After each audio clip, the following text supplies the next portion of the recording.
Di dunia ini terus para ulama laisa syai'un minad dunya haqiqan bil ghibta alih illa hatanil khaslatan al ilmu wa infaqul mal fi sabilillah taala. Tak ada apapun saja di dunia ini yang pantas untuk kita kepengini dari orang lain.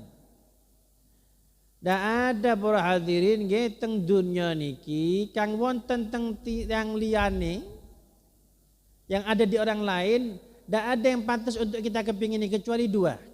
Kita lihat orang lain berilmu, ngamalkan ilmunya, ngajarkan ilmu. Yang kedua, kita lihat orang lain sogeh, gunakan harta untuk kebaikan. Kita kepingin itu tidak apa-apa. Yang lain tidak pantas untuk kita kepingini.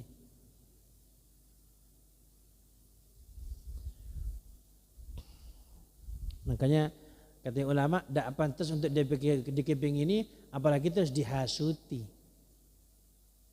Enggak. Ada orang punya mobil baru, rumah baru, nggih. Itu didoakan.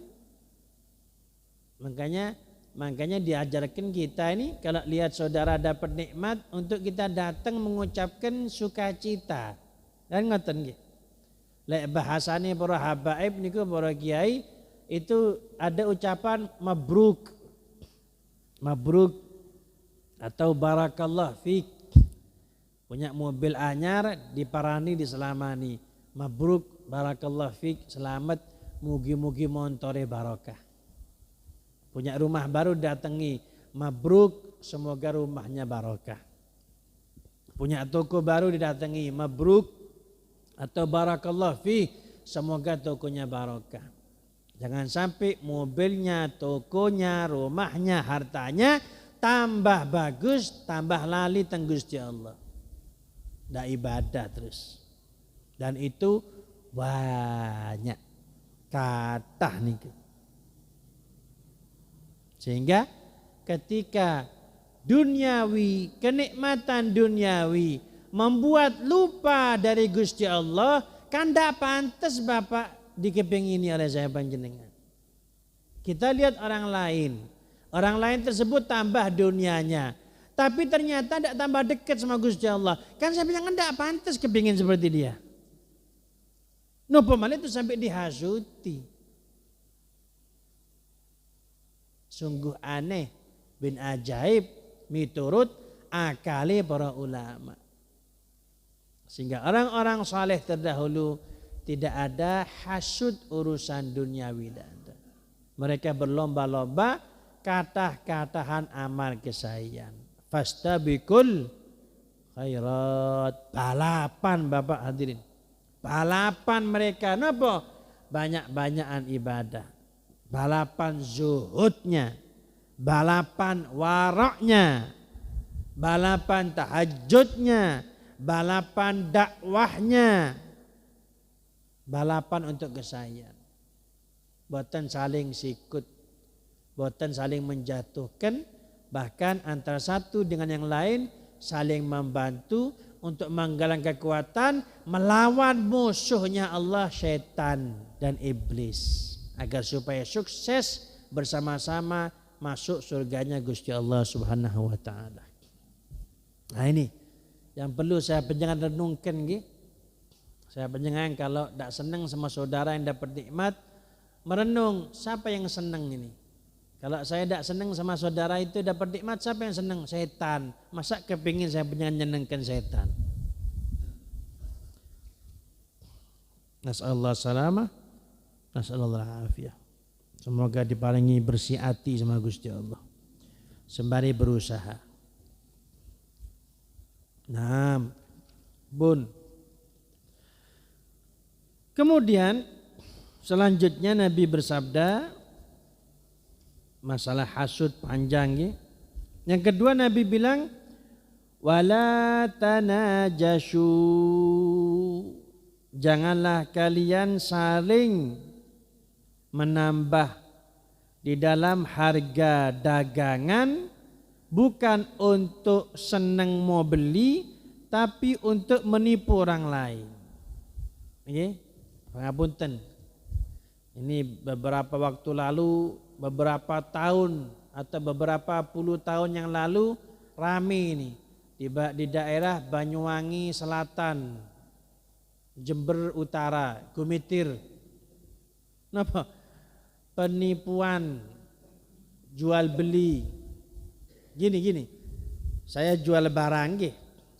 Ini ada jam tangan arloji. Saya tumbas di luar negeri. Karena sesuatu hal saya jual murah, monggo Kang Kerso, kulo sadi saya jual 700.000. Saya punya konco di belakang, ada 5 orang. Saya tugaskan untuk duduk di sekitar panjenengan. Napa tugasnya? Ketika saya ngomong ini saya jual rugi 700.000, konco saya yang di belakang ngomong sama sampean, wah, api ini kok Pak. Oh, api ini ku. Biasanya 2 juta nih ku. Jual rugi nih ku. Ini ngomong gini bukan mau beli, bukan. Sudah kong kali kong sama saya ini. Apa bahasa cangaannya itu? Hah? Kompromi bahasa Indonesia Pak Haji. Apa? Ya combe. Percombean ini. Ya dulu itu banyak di daerah Gumitir itu nggih. Penumpang bis itu biasanya. Jadi di depan bis ini barang impor saya jual rugi. Itu di penumpang itu ada itu teman-temannya itu. Murah niku. Niku biasa nih sak menten niku. Itu tidak boleh, haram. Nggih. Itu haram. Itu namanya penipuan. Jadi menambah harta, menambah barang, menambah harga jual bukan untuk membeli tapi untuk menipu orang. Di 700.000, ada konco saya di belakang. Saya mau tuh 800. Nah, ada orang kan nggih penasaran. Saya 850. Yang ngomong 850 sebetulnya tidak mau beli 850, cuma gara-gara ada yang ngomong 800. Nah, akhirnya mau 850. Jadi nambah harga untuk nipu. Gitu nggih, untuk nipu. Kalau ada nambah harta bukan untuk nipu enggak masalah. Seperti lelang itu nggih. Lelang itu tidak masalah. Karena belum ada kesepakatan harga. Kami buka jual 1 juta. Siapa yang berani? Saya berani 1 juta. Nggih. Saya bilang, HP ini saya jual Pak 1 juta. Monggo siapa yang murun? Ada yang ngacung, saya Habib 1 juta. Saya belum mengiyakan. Ada lagi yang berani di atasnya 1.100.000, ada? Ada yang ngacung lagi, saya Beb 1.100.000. Saya belum ngeyakin kan. Ada lagi yang berani di atasnya. Kalau saya sudah ngeyakin tidak boleh. Misal sudah janjian harga 1 juta, sudah jadi sudah mau dibeli Haji Takwan 1 juta. Ya bun, ya Baji. Datang orang kedua, Beb saya tumbas 1,5 juta. Dibatalkan ke sini, cari yang sini, tidak boleh.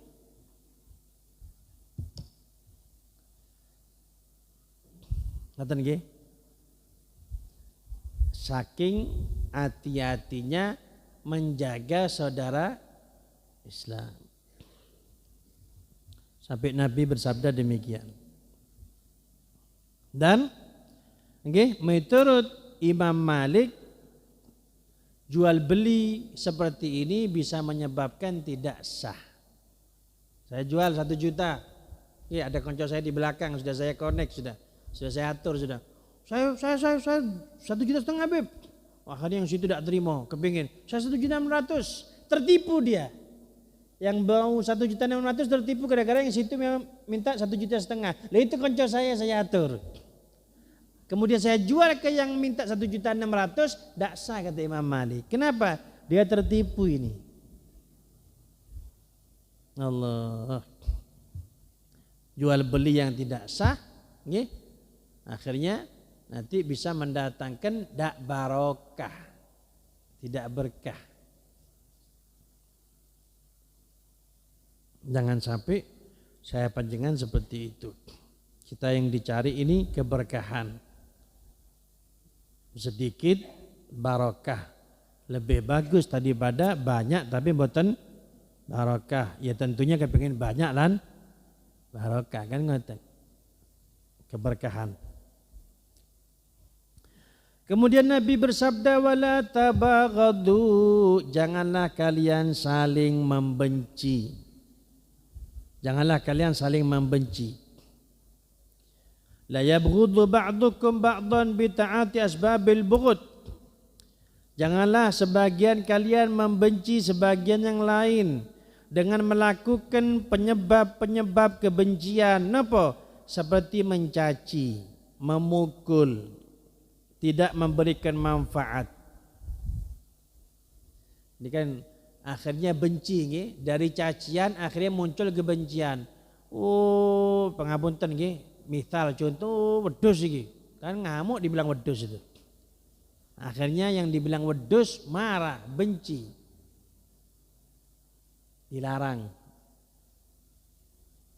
Fal bughdhu haram idza kana li ghairillahi ta'ala.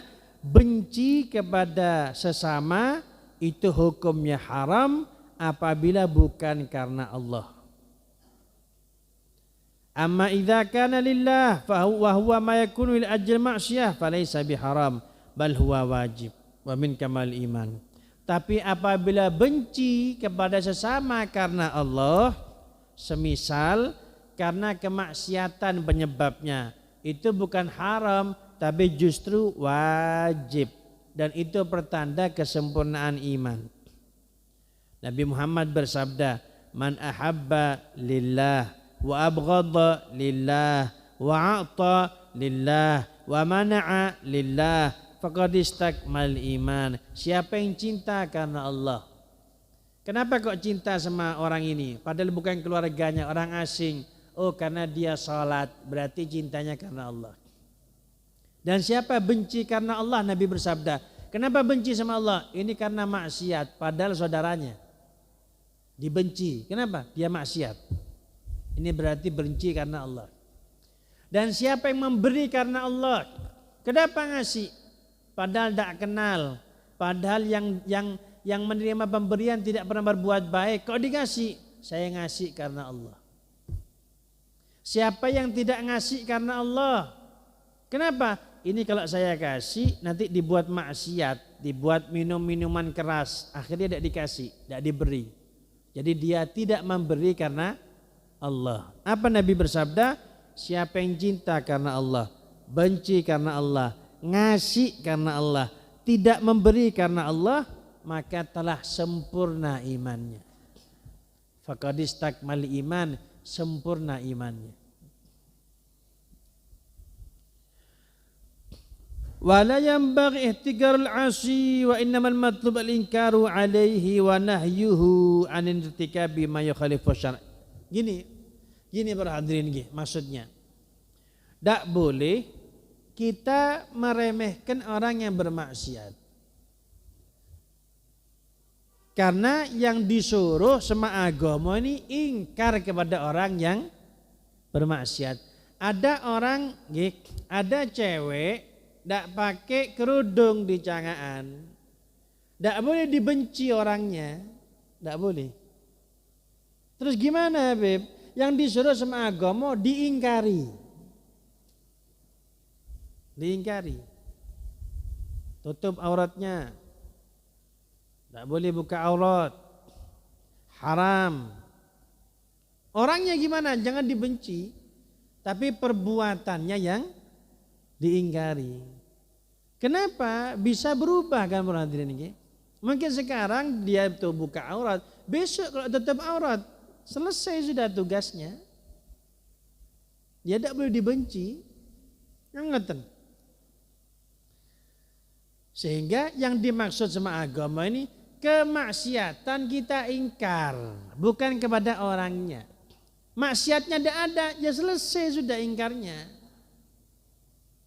Jangan sampai ada orang buka aurat, ditegur, tutup auratnya. Terus besok setelah dia tutup aurat wis kudungan masih dieling-eling. Wingi iki sing wingi sing ndak kudungan iki. Awas dibuka mana kudung iki. Nah, jangan gitu. Selesai sudah. Adapun nanti buka lagi, tegur lagi. Dia kembali tutup aurat, selesai sudah. Jadi terus aturan ini terus berjalan, cocok, didukung, tidak cocok, ditegur. Pas didukung, tidak pas, ditegur. Kan ngoten. Sekarang ada maling dia tobat, kan tidak boleh terus. Awas, nang masjid ini, awas sandal hilang ya mari ini. Loh dia tobat sudah, dia sudah kembali sama Allah, dia tidak nyolong lagi. Adapun kewaspadaan boleh lagi. Takmir terus pasang CCTV, takmir kemudian menugaskan satpam, itu tidak masalah. Untuk kewaspadaan, bukan untuk berprasangka jelek kepada orang. Kan ngoten. Saya penjenengan kalau sudah malam hari tutup pintu besi digembok, kan ngoten. Sepeda motor, mobil dimasukkan ke dalam rumah, pintunya dikunci. Kan bukan suudzon sama orang, tapi untuk kewaspadaan. Tidak masalah itu. Dan itu bahkan diperintah. Jadi yang perlu diperhatikan perilakunya. Kalau bermaksiat diingkari, orangnya didoakan, dicintai. Semoga sadar, semoga angsal hidayah, semoga cepat tobat sama Gusti Allah. Hatinya seperti itu Bapak. Mulutnya haram, tidak salat. Haram buka aurat. Haram ngambil haknya orang lain, ngoten nggih. Tapi hatinya mendoakan semoga dapat hidayah, semoga diparingi sadar sama Gusti Allah. Nah, ini yang dimaksud dengan amar ma'ruf nahi mungkar. Ini yang dimaksud amar ma'ruf nahi mungkar. Melaksanakan perintah Allah Subhanahu wa taala, zahirnya ingkar, batinnya cinta agar supaya cepat kembali kepada Allah Subhanahu wa taala. Para hadirin, para jamaah yang dimuliakan Allah Subhanahu wa taala, semoga bermanfaat nggih. Semoga maringi kesadaran kepada kita kesemuanya sehingga lebih baik lagi, semakin hari semakin baik, semakin cocok tingkah laku kita dengan aturan syariat Kanjeng Nabi Muhammad sallallahu alaihi wa alihi wasallam, yang itulah tujuan dan niatan kita duduk di majlis-majlis seperti ini untuk cari ilmu. Semoga ilmu manfaat, memperbaiki tingkah laku kita sesuai dengan aturan Nabi Muhammad, dapat ridhonya Allah Subhanahu wa taala, bahagia dunia akhirat. Amin ya rabbal alamin. Rabbana anfa'na bima 'allamtana, rabbi 'allimna alladhi yanfa'una, rabbi faqina faqih ahlana wa qarabatin lana fi dina ma'al kutub untha wa dhakar wa sallallahu ala sayyidina Muhammad wa alihi wa sahbihi wa baraka sallam. Alhamdulillah rabbil alamin bi syafaatil Fatihah.